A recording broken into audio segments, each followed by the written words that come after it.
Hello friends, मैं पुष्पराज धाकड़ एक बार फिर से हमारे YouTube channel PP nursing academy पर आपका स्वागत करता हूं। फ्रेंड्स, आज की जो क्लास रहेगी हमारी वो एमएसएन फर्स्ट की सेकंड क्लास है। फर्स्ट क्लास में हमने देखा था एमएसएन की डेफिनेशन देख ली थी, एमएसएन कैसे क्या होता है इसके अंदर और क्या चीजें होती हैं, हेल्थ के बारे में देख लिया था कि हेल्थ एक्चुअली में क्या होती है। नेक्स्ट हम देखते हैं आपका एमएसएन के स्कोप के स्कोप क्या है एमएसएन के, उसके बारे में बात करेंगे। उसके बाद में हम आगे देखेंगे कॉन्सेप्ट क्या है डिसीज के और थ्योरीज के बारे में। ओके, तो आज के टॉपिक में हम बात करेंगे आज की क्लास में आपके स्कोप्स के बारे में। तो स्कोप देखते हैं हम सबसे फर्स्ट आपके scope of MSN, medical surgical nursing. Okay, तो एमएसएन के स्कोप क्या है, ओके, वो सारी चीजें देखने वाले हैं हम। तो एमएसएन के बहुत सारे स्कोप होते हैं, कहाँ कहाँ पर एमएसएन आप यूज करते हैं, means medical surgical nursing care कहाँ कहाँ पर देते हैं आप। सबसे फर्स्ट आता है आपका क्या, acute and sub acute care facility. Acute acute and sub acute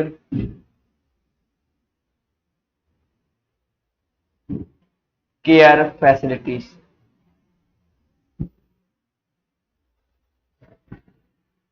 care facilities,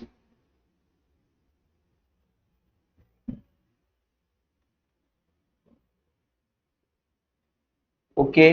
जो एक्यूट एंड क्या सब एक्यूट केयर फैसिलिटीज है उसके अंदर हम क्या दे रहे हैं आपका, ये एमएसएन, यहाँ पे इसका एक बड़ा स्कोप है। ओके, होम केयर एजेंसीज के अंदर भी एमएसएन का यूज किया जाता है।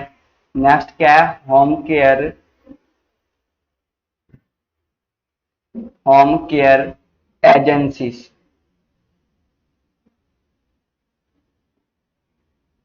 ओके, जो होम केयर एजेंसीज हैं उनके अंदर भी क्या एमएसएन का बहुत बड़ा स्कोप रहता है आपका। ओके, नेक्स्ट आता है ambulatory care agencies. Ambulatory ambulatory care agencies.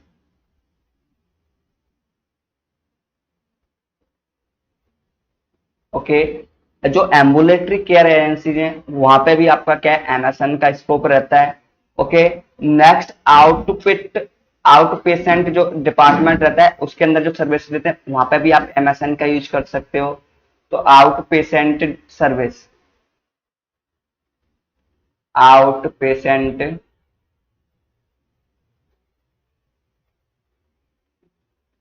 Out patient services. Okay, next scope क्या रहेगा आपका, स्किल्ड नर्सिंग फैसिलिटीज। क्या रहेगा, skilled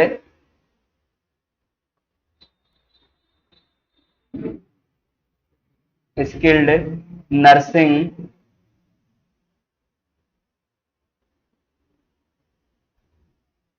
nursing facilities. Okay, next scope क्या है, प्राइवेट जो प्रैक्टिस रहते हैं, जो प्राइवेट हॉस्पिटल्स रहते हैं उनके अंदर भी क्या एमएसएन यूज होता है। Private practices, private practice, 1 second,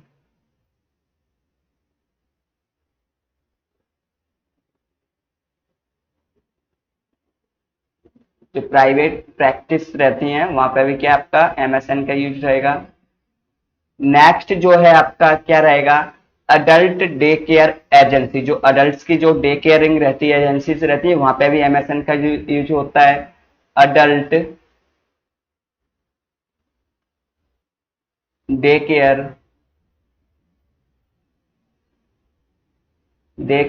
agencies.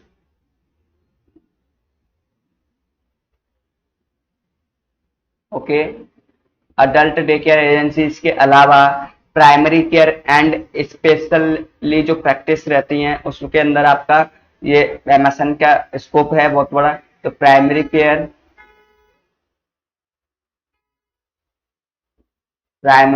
Facility,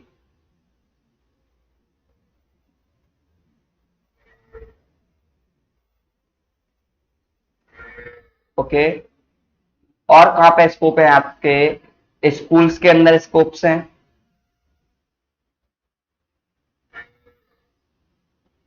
schools के अंदर है। नेक्स्ट और कहाँ पर स्कोप है स्कूल्स के अलावा, आपके स्कोप्स है कहाँ पर, इंश्योरेंस कंपनी जो होती हैं,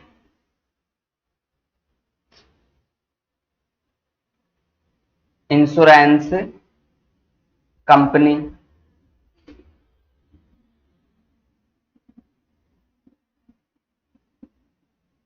ओके। जो इंश्योरेंस कंपनीज जो होती हैं उनके अंदर भी आपका क्या है, इसका स्कोप है बहुत बड़ा, इसका एमएसएन का। वहां पे भी आपके मेडिकल एंड सर्जिकल नर्सिंग की नर्सिंग केयर की जरूरत पड़ती है, ओके। और आपके जितने भी प्राइवेट कंपनीज रहती हैं उनमें भी आपका एमएसएन यूज होता है, ओके। और क्या है आपके प्राइवेट कंपनीज, प्राइवेट कंपनीज,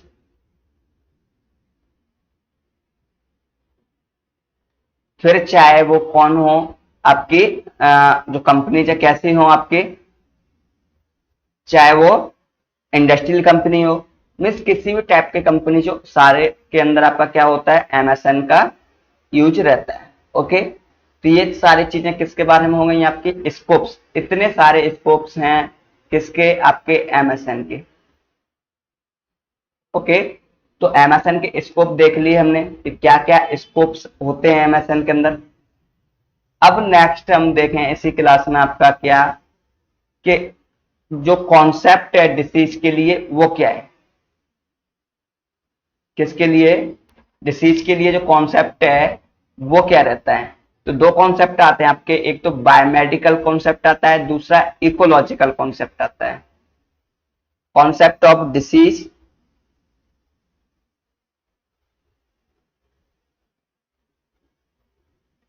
तो ये क्या, हेल्थ का कॉन्सेप्ट तो हमने देखा है, बायोमेडिकल एंड इकोलॉजिकल कॉन्सेप्ट रहते हैं, ओके। अब इसके बारे में कॉन्सेप्ट हमने डेफिनेशन देख लिया आपका। तो जो हेल्थ का एक और स्कोप जो रहते हैं आपके बायोमेडिकल कॉन्सेप्ट रहते हैं, एक रहता है आपका कौन सा, इकोलॉजिकल कॉन्सेप्ट। तो इसी के अंदर हम दोनों को बता देता हूं मैं आपको कैसे कैसे रहते हैं ये कॉन्सेप्ट, ओके।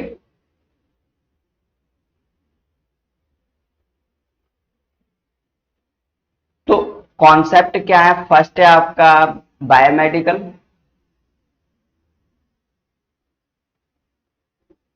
बायोमेडिकल। सेकंड है आपका क्या, इकोलॉजिकल,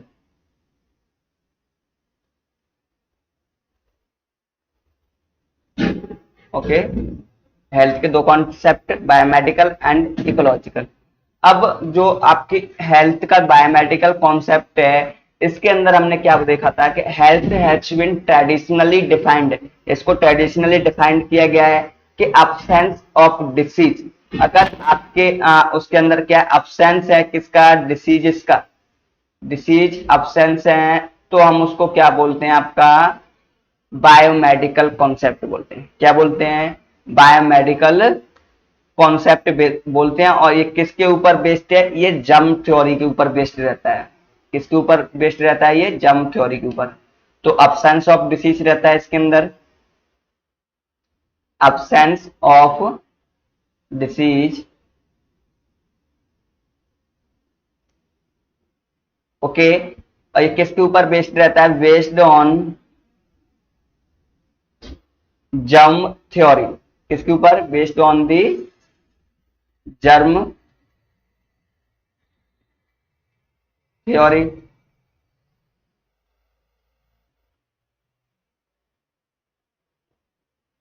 1 सेकेंड, ये थ्योरीज में आपको क्या है, जितनी भी डिसीज डेवलपमेंट की थ्योरी है वो अगली क्लास में हम आपके साथ में डील करेंगे, ओके। जर्म थ्योरी पर ये बेस्ड है। ओके, इसके अंदर क्या रहते हैं आपके कि डिसीज अब्सेंस है तब हम उसको हेल्दी पर्सन कहेंगे, अगर कोई भी डिसीज प्रेजेंट है तो वो क्या हो जाएगा, इलनेस हो जाएगा। नेक्स्ट इकोलॉजिकल जो कॉन्सेप्ट है उसके अंदर क्या बोला गया था, health is a dynamic, health is a dynamic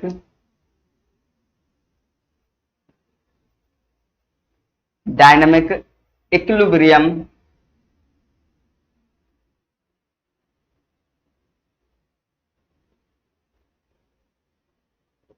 equilibrium between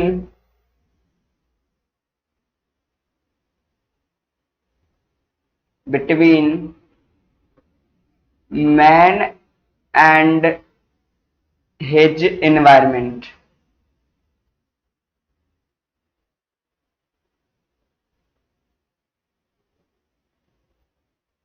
क्या बोला गया है इसके अंदर है कि जो आपका हेल्थ है वो डायनेमिक इक्विलिब्रियम होना चाहिए, मीन्स समांतर होना चाहिए, बैलेंस होना चाहिए, किस किस के बीच में, मैन एंड एनवायरमेंट के बीच में, मैन और उसका एनवायरमेंट के बीच में, दोनों में क्या है, बैलेंस होना चाहिए, तभी हम उसको क्या बोलोगे, हेल्थी पर्सन बोलोगे। क्या बोलोगे, हेल्थी पर्सन बोलोगे। अब इज, अगर इसके अंदर क्या हो जाता है, इफ या इज माल एडजस्टमेंट होता है, माल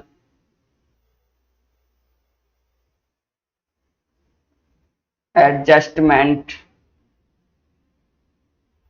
ऑफ ह्यूमन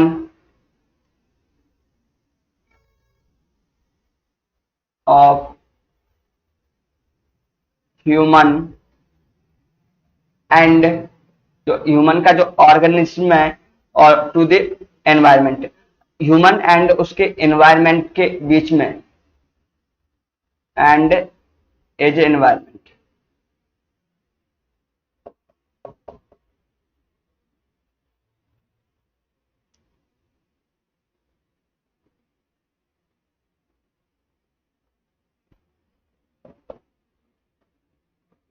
ओके, तो यहाँ पे क्या हुआ है, एनवायरमेंट और उसके बीच में, मेंस के बीच में अगर माल एडजस्टमेंट होता है तो उसको हम क्या बोलेंगे, यहाँ पे क्या बोलेंगे, डिसीज।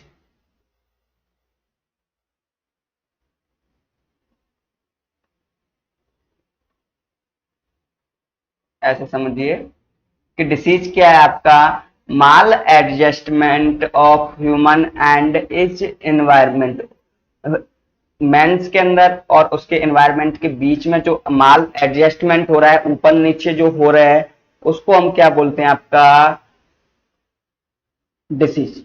ओके, क्या बोलते हैं, डिसीज। तो ये हो गए आपके क्या कॉन्सेप्ट हो गया है।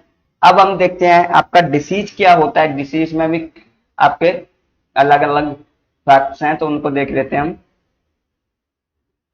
फर्स्ट है डिसीज।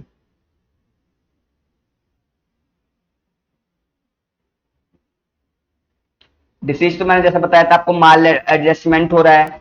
तो दूसरा भी इसके अंदर देख लेते हैं, फिजियोलॉजिकल या साइकोलॉजिकल डिस्फंक्शन क्या होते हैं, it is a,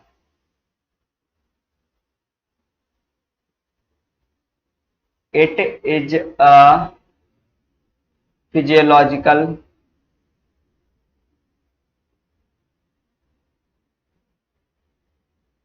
physiological and psychological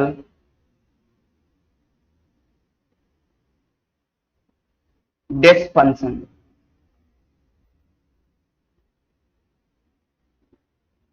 okay, physiological या साइकोलॉजिकल अगर डिस्फंक्शन हो रहा है तब हम उसको क्या बोलेंगे, डिसीज का नाम देंगे। किसका नाम देंगे, डिसीज का नाम देंगे, डिसीज है। नेक्स्ट वन आता है आपका क्या, इलनेस।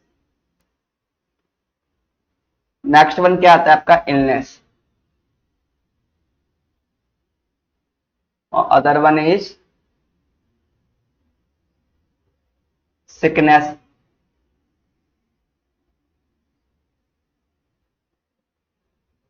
तो when we called a person ill and sick, okay. तो इल का जो रहता है, इलनेस जो रहती है वो कैसी रहती है, आपके सब्जेक्टिव फीलिंग रहती है। क्या रहता है? Subjective feeling of,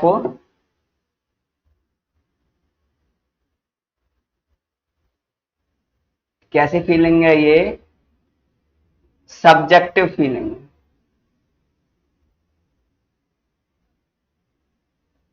subjective feeling of ill, okay. कैसा? आप पर्सन की सब्जेक्टिव फीलिंग है कि वो कैसा है, पर्सन इल हो रहा है, मीन्स उसे कोई बीमारी है। ये पर्सन का पॉइंट ऑफ व्यू है कि पेशेंट का बता रहा है कि मुझे कुछ ना कुछ मेरे अंदर गड़बड़ी लग रही है। क्या लग रहा है? कुछ ना कुछ मेरे अंदर दिक्कत हो रही है। उसको हम बोलेंगे क्या? इलनेस। ये पर्सन का व्यू रहता है, पर्सन व्यू, जो पेशेंट है उसका व्यू रहेगा। ओके, वो अपने नजरिए से देख के बताएगा कि मुझे कुछ ना कुछ डिसीज है। और ये कैसी है? जो सिकनेस है ये ऑब्जेक्टिव फीलिंग रहती है, ऑब्जेक्टिव फीलिंग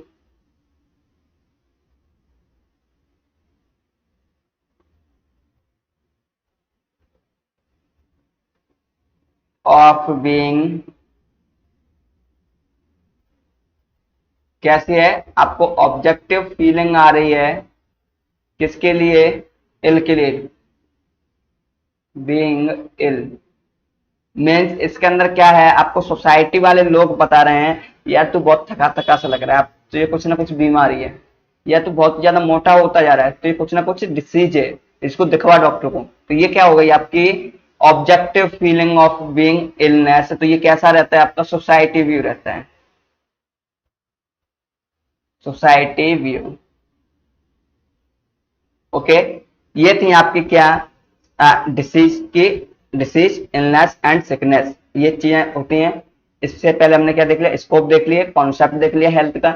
अब नेक्स्ट जो क्लास रहेगी आपकी, उसके अंदर हम देखेंगे क्या? आपका डिसीज डेवलपमेंट थ्योरी, कि कैसे कैसे आपकी डिसीज डेवलप होती हैं, वो चीजें देखेंगे। उसके बाद में हम एग्जामिनेशन करेंगे, कॉज कौन करता है डिसीज को, वो सारे कुछ देखेंगे। फिर आपका जो डिसीज पोर्शन हम स्टार्ट करेंगे वो बहुत सिंपली इजी हो जाएगा। सबसे पहले हम कॉमन कॉजेस देखेंगे, कॉमन सिम्टम्स देखेंगे, तो फिर उसके बाद में आपका डिसीज पोर्शन स्टार्ट करेंगे, ओके। तो एक दो क्लास और इंट्रोडक्शन के बेसिस पर चलेंगे, उसके बाद में हम आगे बढ़ेंगे, ओके गाइस। तो गाइस आज के लिए इतना ही काफी है। हम मिलेंगे आपको इतने ही अच्छे टॉपिक के साथ में नेक्स्ट क्लास में। तब तक आप शेयर करें वीडियो को, ज्यादा ज्यादा क्लास को अपने फ्रेंड्स तक पहुंचाएं, जिससे वो भी नॉलेज ले पाए। और जो न्यू स्टूडेंट्स आए हो चैनल पर पहली बार देख रहे हो, वो चैनल को सब्सक्राइब कर लें और बेल आइकन को प्रेस कर लीजिएगा, जिससे आपको क्या आने वाली वीडियोस की जो अपडेट है वो टाइम पर मिलती रहेगी, आप कोई भी क्लास मिस नहीं करोगे। Okay guys, thank you, wish you all the best.